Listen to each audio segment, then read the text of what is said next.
नमस्कार दोस्तों, मेरा नाम है विपिन गुरु। आप सभी लोग देखना शुरू कर चुके हो विपिन गुरु चैनल, जहां मिलती है आपको ढेर सारी जानकारी एस्ट्रोलॉजी के बारे में। तो आज हम बात करने वाले हैं जुपिटर के ट्रांजिट के बारे में, यानी गुरुदेव बृहस्पति जा रहे हैं मिथुन राशि में। और ये जा कब रहे हैं?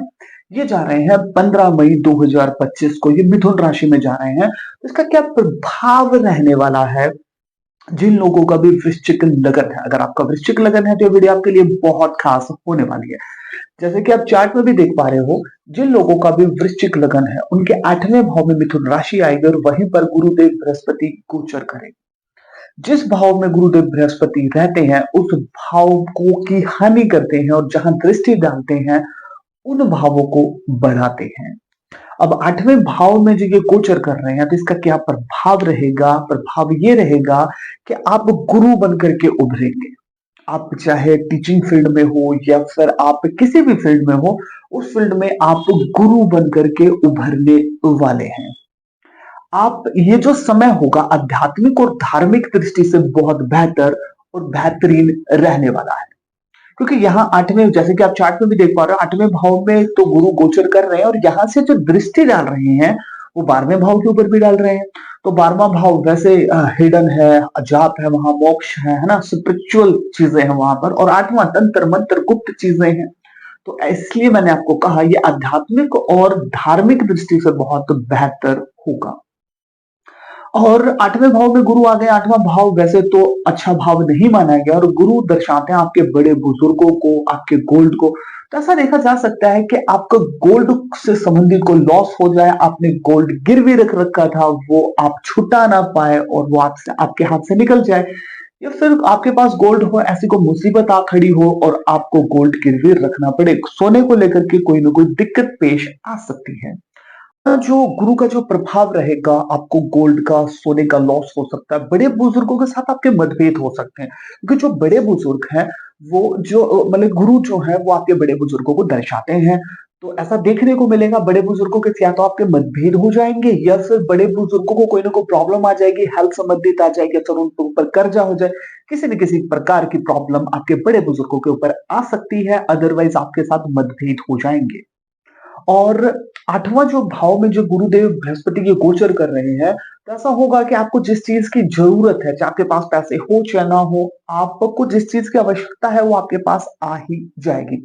आप चाहे कितनी भी बड़ी मुसीबत में क्यों ना फंस जाए, भगवान स्वयं आकर के आपकी रक्षा करने वाले हैं। यानी कि अर्थात कि कोई ना कोई व्यक्ति आपके सहयोग में आ जाएगा और आपको उस दुविधा से, उस प्रॉब्लम से निकाल देगा और आप अपनी फील्ड के गुरु बनकर के सामने आएंगे।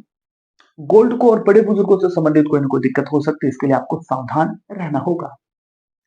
अब यहां से जो दृष्टि है वो 12वें भाव के ऊपर आ रही है। अब 12वां भाव लॉस को दर्शाता है और गुरुदेव बृहस्पति 12वें को ही देख रहे हैं, तो उस भाव को आप बढ़ाएंगे। 12वां भाव विदेश यात्रा का भी है, तो अगर आप विदेश के लिए ट्राई कर रहे हो तो फिर आपके रास्ते खुल सकते हैं विदेश जाने को लेकर के। अब 12वें भाव में तो बहुत सारी चीजें हैं, 12वें भाव में तो जॉब भी है। तो जो लोग स्पिरिचुअल और जॉब वगैरह में है तो उन्हें 12वें भाव से संबंधित बहुत अच्छा रिजल्ट मिलेगा। इसलिए मैंने आपको वीडियो के स्टार्टिंग में कहा था कि ये जो समय होगा जुपिटर के ट्रांजिट का, तो इस समय ये जो दौर है आपके आध्यात्मिक और धार्मिक दृष्टि से बहुत बेहतर रहेगा। ना कि अगर मैं बात करूं कि बिजनेस को लेकर के या फिर और किसी चीज को लेकर के, है ना, आधुनिक चीजों को लेकर के इतना फायदा नहीं दे रहा है, लेकिन आध्यात्मिक धार्मिक दृष्टि से बहुत बेहतर होगा। अब 12वें भाव के ऊपर दृष्टि अगर ये डाल रहे हैं तो 12वां भाव आपका लॉस भी है, तो हो सकता है इन्वेस्टमेंट भी है, तो कहीं आप इन्वेस्टमेंट कर दें और आपको लॉस, जिस हिसाब से आप प्रॉफिट चाह रहे हो वैसा आपको प्रॉफिट ना मिले, लेकिन कुछ छोटा मोटा लॉस भी लग सकता है अगर आप ध्यान रखेंगे। तो अगर ध्यान नहीं देंगे तो बड़ा भी लग सकता है, तो इसके ऊपर तो आपको ही फोकस करना होगा। 12वां जो भाव आपकी ईएमआई का है, हम जो इंटरेस्ट पे करते हैं पर मंथ, जो हम ईएमआई भरते हैं लोन लेने के बाद, इट्स 12th हाउस। तो ऐसा हो सकता है कि अब जब गुरुदेव बृहस्पति 12वें भाव को देख रहे हैं तो 12वां भाव यहाँ एक्टिव हो रहा है, तो आपकी ईएमआई चल सकती है। ईएमआई आपको मतलब कि आपका आप प्रेशर में आ सकते हैं, क्योंकि लोन हम ले लेते हैं लेकिन जब उनकी ईएमआई हमारे कंधों के ऊपर आती है तो बड़ा ही जोर हमें पड़ता है। जिन जिन लोगों ने लोन ले रखा है वो बखूबी जानेंगे, इस दर्द को सह पाएंगे। अब 12वें भाव को देख रहे हैं तो ये जाप का है, मोक्ष का है। तो जो लोग स्पिरिचुअल चीजों की तरफ बढ़ रहे थे, जिन रास्तों पे स्पिरिचुअल, धार्मिक और आध्यात्मिक रास्तों पे थे, उन्हें सफलता मिलेगी। और 12वां जो भाव है वो आपकी विदेश यात्रा को भी दर्शाता है। तो जो लोग विदेश के लिए ट्राई कर रहे थे उनके लिए नए-नए रास्ते खुलेंगे, तो ये पॉजिटिव चीज़ भी है। और 12वां जो भाव है वो आपकी नींद का है। तो आपको नींद का अच्छा सुख प्राप्त होने की संभावना भी बनती है। और योगा वगैरह इन चीज़ों में ध्यान लगाना, इन चीज़ों में आपको काफ़ी लंबी सफलता मिलेगी। मतलब कि आप जिस रास्ते पे हैं, अगर 12th हाउस को लेकर के कोई चीज़, तो उसमें आपको सफलता मिलती नज़र आएगी। अब यहाँ से जो 7वीं जो दृष्टि होगी वो दूसरे भाव के ऊपर आएगी। तो आपकी कोई रुकी हुई पेमेंट हो, कोई रुका हुआ ऐसा हो कि आपने किसी को उधारे दे रखे थे, वो पैसे नहीं दे रहा था, तो वो अचानक से आपके पास आ सकती है।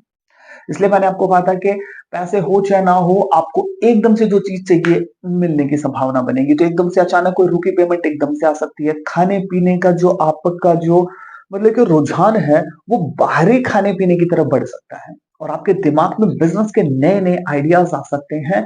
और अगर आप खाने-पीने से संबंधित कोई पेशा अपनाए हुए हैं, जैसे होटल, रेस्टोरेंट, है ना? ऐसी कोई चीज़ें, तो आपको मतलब कि बढ़ोतरी मिलेगी आपको अपने काम में।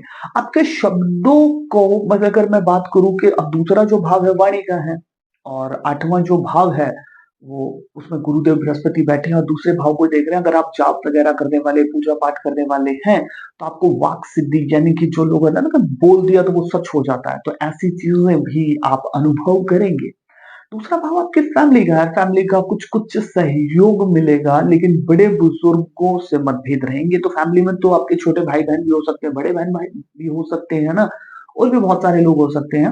लेकिन फैमिली मेंबर्स कहीं न कहीं सहयोग करेंगे, क्योंकि दूसरे भाव के ऊपर गुरुदेव बृहस्पति की दृष्टि है, और धन अचानक से आपके पास आएगा। और फैमिली से भी ऐसे योग बनेंगे कि फैमिली से आपको धन मिले। ट्रांजिट के दौरान ऐसे योग बनेंगे कि आपका मतलब कि ना झुकाव आध्यात्मिक, धार्मिक, गुप्त विद्याओं की तरफ, एस्ट्रोलॉजी की तरफ, मतलब कि विशेष झुकाव सा बढ़ेगा। अब बात करते हैं इनकी जो तीसरी दृष्टि है गुरुदेव बृहस्पति की, वो 4th हाउस के ऊपर आएगी। जैसा कि आप चार्ट में भी देख पा रहे हो, तो 4th हाउस के ऊपर आएगी तो आपको अचानक ऐसा देखने को मिलेगा, प्रॉपर्टी, वाहन, है ना? कोई भी किसी प्रकार का छोटा-मोटा वाहन मिलने के योग बन जाएँगे। गुरुदेव बृहस्पति की जो दृष्टि है 4th हाउस के ऊपर आएगी। अब 4th हाउस में वृद्धि होगी, तो जो चीज़ें आपको सुकून दे, सुख दे, वो आपके पास खींची चली आएँगी। अब वो हर व्यक्ति का खुशी का पैमाना अलग-अलग है। कोई व्यक्ति पेड़ की ठंडी छाँव में बैठ कर के खुशियाँ ढूँढता है, किसी को एसी में बैठ कर के भी चैन नहीं है। तो कहने का तात्पर्य है कि 4th हाउस में वो चीज़ें हैं जो आपको सुकून देती है, जो आपको खुशियाँ देती है। आप गुरुदेव बृहस्पति 4th हाउस को देख रहे हैं, तो जो चीज़ें आपको खुशियाँ दे रही हैं, वो चीज़ें आपके पास आप हासिल कर लेंगे। अब 4th हाउस में गाड़ी है, प्रॉपर्टी है, प्लॉट है ना, ये सब चीज़ें हैं। आपको जो चीज़ें सुकून दे, जैसे कि अ, ज मतलब कि फ्रिज है, एसी है, ये चीज़ें हमें खुशियाँ देती हैं ना, टीवी है, और भी बहुत सारी चीज़ें हैं। तो इन चीज़ों में वृद्धि होगी और आपको प्रॉपर्टी, वाहन, सुख मिलेंगे।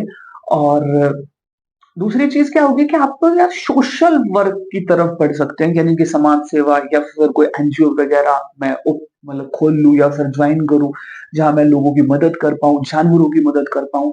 ये थॉट्स आपके माइंड में आएँगे। टाइमिंग में आप दूसरों की मदद ज़रूर करेंगे, चाहे आप खुद परेशान हो जाएँ, लेकिन आप दूसरों की मदद करेंगे, चाहे आप खुद परेशान हो जाएँ। अब बात करते हैं उपाय की। अगर आपका वृश्चिक लगन है, तो आपको पीपल के पेड़ की सेवा करनी चाहिए, और 800 ग्राम चने की दाल पीले रंग के कपड़े में बांध करके आपको दान करनी चाहिए। वीडियो आपको कैसी लगी कमेंट सेक्शन में ज़रूर बताइएगा। मिलता हूँ किसी नई और बेहतर वीडियो के साथ। जय श्री कृष्ण।